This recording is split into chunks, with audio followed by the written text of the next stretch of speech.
Hello students! Good day to all our listeners and viewers who are tuning in right now. Today is another episode full of learning and fun here in School on Air. I am your teacher host, Teacher Janica Candido from La Filipina National High School. Today, we will explore another content in Science 8 about biodiversity with your teacher broadcaster, Teacher Kurt S. Maningo. So just sit back and relax and let us take a tour on the varieties of life. Are you now ready, students? Let us give the spotlight to Sir Kurt. Hello, my dear students. How are you? Are you excited for another adventure in learning science? Join me, Sir Kurt, as we discuss another lesson in Science 8, Quarter 4, Module 4, all about biodiversity, the concepts of species. Our lesson objective for today's sessions are: number 1, explain the concepts of species. Number 2, define the 3 levels of biodiversity. And number 3, differentiate the 3 types of biodiversity.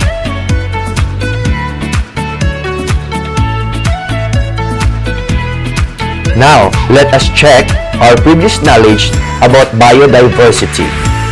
Please open now your self-learning module in Quarter 4, Module 4, page 3.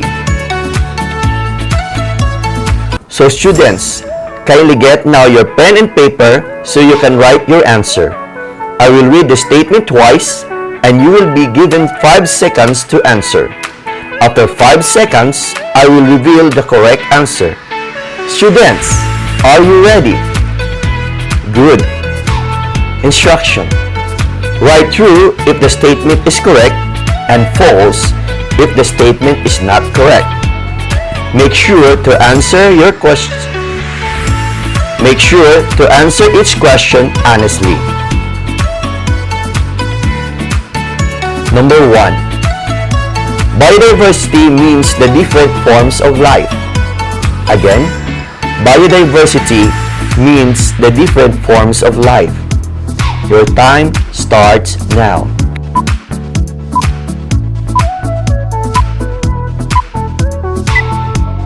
And the answer is true. Let's go to number 2. Species are a group of organisms that share common characteristics and capable of interbreeding. Again, species are a group of organisms that share common characteristics and capable of interbreeding. Your time starts now.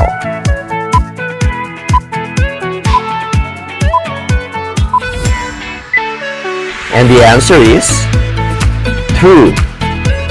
Let's go to number 3. Philippines is among the countries in Asia with a high terrestrial and marine biodiversity. Again, Philippines is among the countries in Asia with a high terrestrial and marine biodiversity. Your time starts now.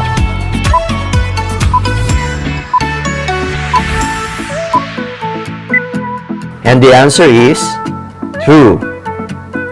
Number 4. The 3 types of biodiversity are species, genetic, and ecosystem diversity.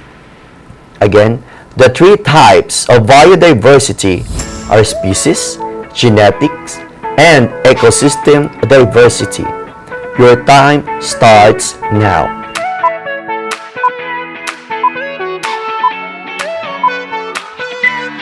And the answer is true. Number 5. Species biodiversity pertains to the variety of places, habitats, ecological processes, and the interaction. Again, species biodiversity pertains to the variety of places, habitats, ecological processes, and the interactions. Your time starts now.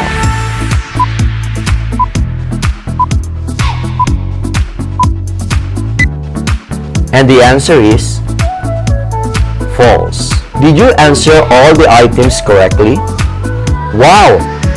Your background knowledge about biodiversity is quite impressive. But if you get a lower score, don't worry. This session will help you improve your learning about biodiversity and the concepts of species. Now let us learn what is biodiversity.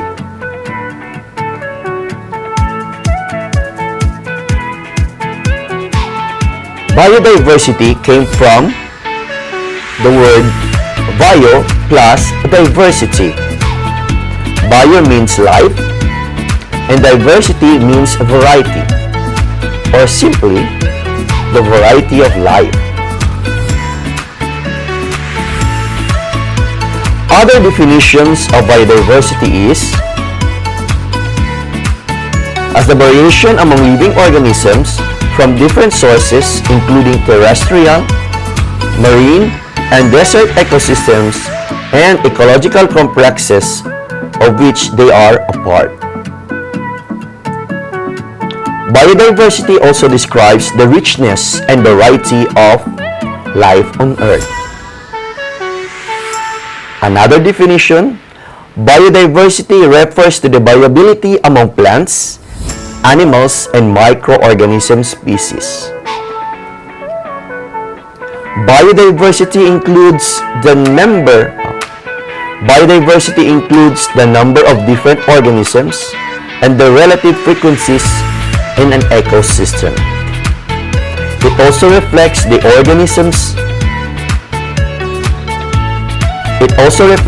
organization of organisms at different levels. The existence of diverse biological life forms in our ecosystem is attributed to the variety of living species. For instance, the Philippine wildlife is an example of how species richness is maintained due to the numerous plant and animal species that survives in its ecosystem. In a global setting, the Philippines is among the countries with a high marine and terrestrial ecosystem. Biodiversity holds ecological and economic significance. It provides us food, fuel, clothing, and other several resources. It also attracts monetary benefits through tourism. Therefore, it is very important to have a good knowledge of biodiversity for sustainable livelihood. There are three types of biodiversity: species diversity, genetic diversity, and ecosystem diversity. Species diversity pertains to the abundance of different kinds of living organisms.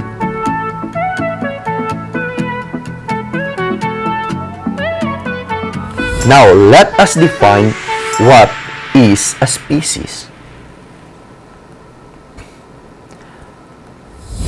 A species refers to a group of living organisms that are capable of reproducing with one another and produce an offspring. Another definition of species is a group of living organisms consisting of similar individuals capable of exchanging genes or interbreeding. The species richness in a particular place refers to the number of species in an ecosystem. If an ecosystem has more species, then it is more diverse. For example, the species of dogs like Golden Retriever, a Poodle, Rottweiler, a Husky, a Labrador, and etc. Let's go to genetic diversity. Genetic diversity refers to the variety of information that an organism contains. Another definition is that it refers to the variation among the genetic resources of organism. Every individual of a particular species differ from each other in their genetic constitution. That is why every human looks different from each other. Similarly, there are different types or varieties of species of rice, wheat, or corn. What is a gene? Gene is a biological unit of heredity which is transferred from parent to offspring and is held to determine some characteristics of the offspring. For example, like in dogs, humans have created distinct breeds of dogs within the species of selectively breeding individuals with traits that they want. Let's go to ecosystem diversity. Ecosystem diversity refers to a variety of places, habitats, ecological processes, and interconnections. Other definition includes ecological diversity refers to all variations in the plant and animal species living together and connected by food chains and food webs. It is a diversity observed among the different ecosystems in a region. Diversity in different ecosystems like deserts, rainforests, mangroves includes ecological diversity. Example, the tropical rainforest, which are the most diverse in terrestrial ecosystem. Students, in the next activity, let us acquaint ourselves more about the different types of biodiversity. This activity is entitled, Where Do I Belong? The instruction: identify what levels or type of biodiversity each of the following statement belongs. You will be given 5 seconds to answer each question. Your choices are species diversity, genetic diversity, or ecosystem diversity. Let's start. Number 1. Different breeds of dogs as a result of selective breeding. Again, different breeds of dogs as a result of selective breeding. Your time starts now.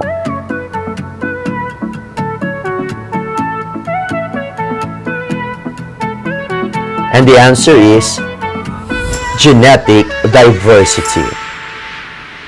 Let's go to number 2. There might be 117 Philippine eagle that live in a forest. Again, there might be 117 Philippine eagle that live in a forest. Your time starts now.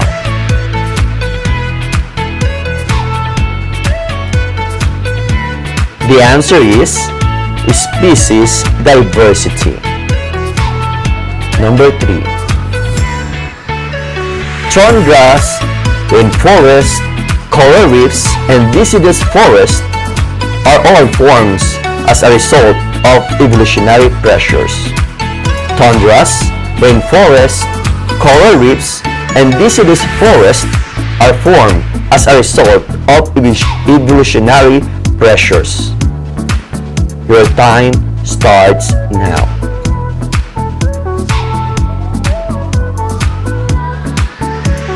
And the answer is ecosystem diversity.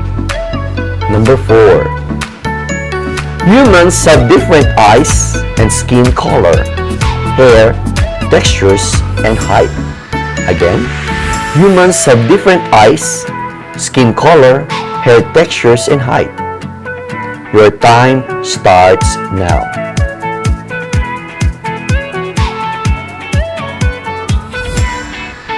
And the answer is genetic diversity. Number 5. There are approximately 391 different species of plant on the planet. Again, there are approximately 391,000 different species of plant on the planet. Your time starts now.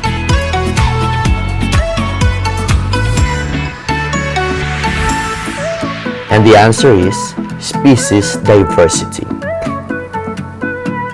Let's go to the importance of biodiversity. Biodiversity and its maintenance are very important for sustaining life on Earth. Biodiversity is important to humans and other life forms for many reasons. Number 1, biodiversity provides food resources. Biodiversity provides more medicinal resources and pharmaceutical drugs.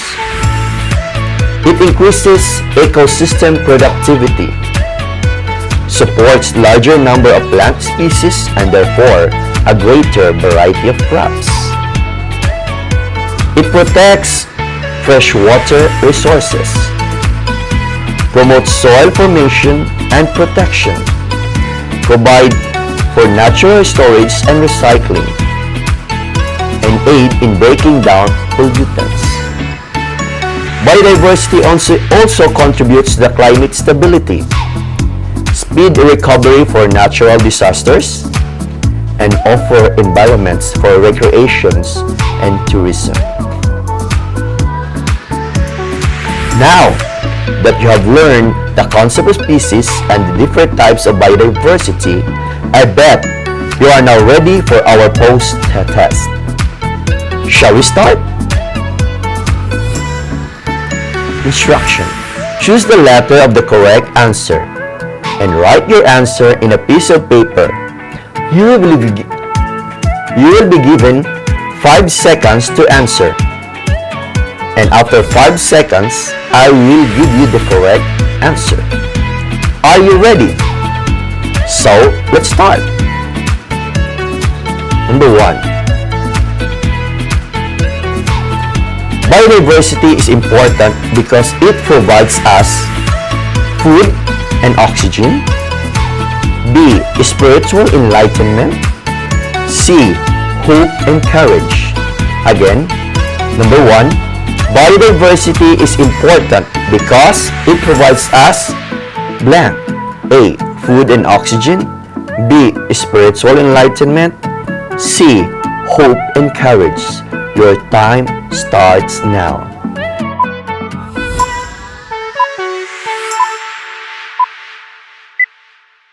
And the correct answer is letter A. Let's go to number 2. Which of the following statement is correct?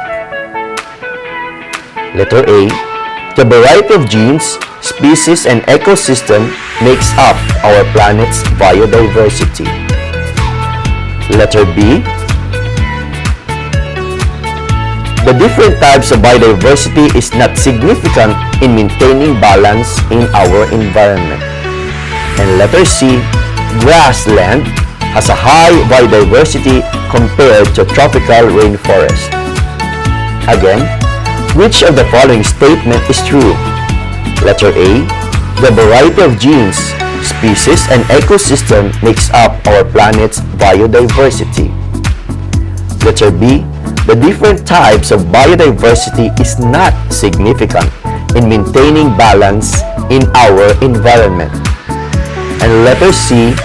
Grassland has a high biodiversity compared to tropical rainforest. Your time starts now.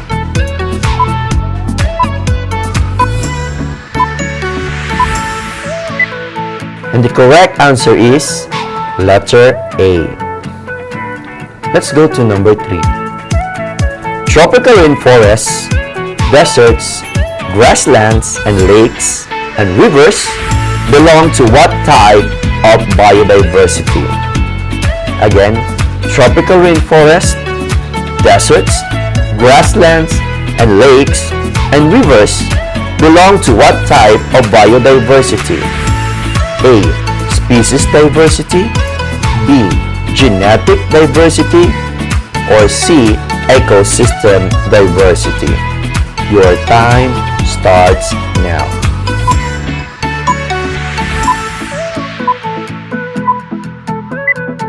And the answer is letter C. Number 4. Which of the following implies species diversity? A. 4 goldfish and 2 angelfish in an aquarium. Letter B. Every human being looks different from each other. Letter C. Tropical rainforest is the most diverse terrestrial ecosystem. Again, which of the following implies species diversity? Letter A. 4 goldfish and 2 angelfish in the aquarium. B. Every human being looks different from each other. And letter C. Tropical rainforest is the most diverse terrestrial ecosystem. Your time starts now.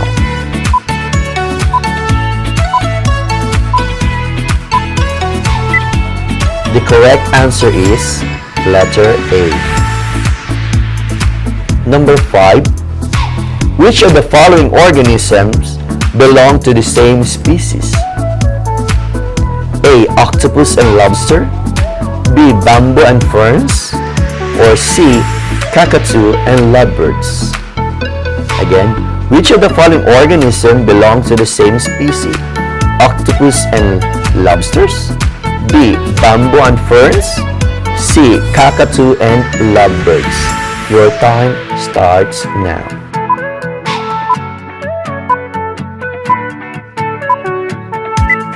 And the correct answer is letter C. Good job, students! I hope that you were able to answer the test correctly. For your assignment, please submit your paper to your advisor during the retrieval of the modules. Give at least 3 examples or practices on how to protect and conserve our Philippine biodiversity. Again, give at least 3 examples or practices on how to protect and conserve our Philippine biodiversity. That's all for today, and thank you for staying with me, and please make sure to be with us in the next episode, only here on School on Air. This is Sir Kurt, your teacher broadcaster, now signing off. Be healthy and stay safe, everyone. Thank you so much, Sir Kurt, for a very interactive discussion that you had with us today. I'm sure that the students learned a lot from your lesson. And that's it, students. We just finished another Science 8 lesson focusing on the biodiversity. I hope you took notes of the important information and you learned something new today. Always remember that knowledge is power. Again, this has been your teacher host, Teacher Janica, wishing you all to have a good day.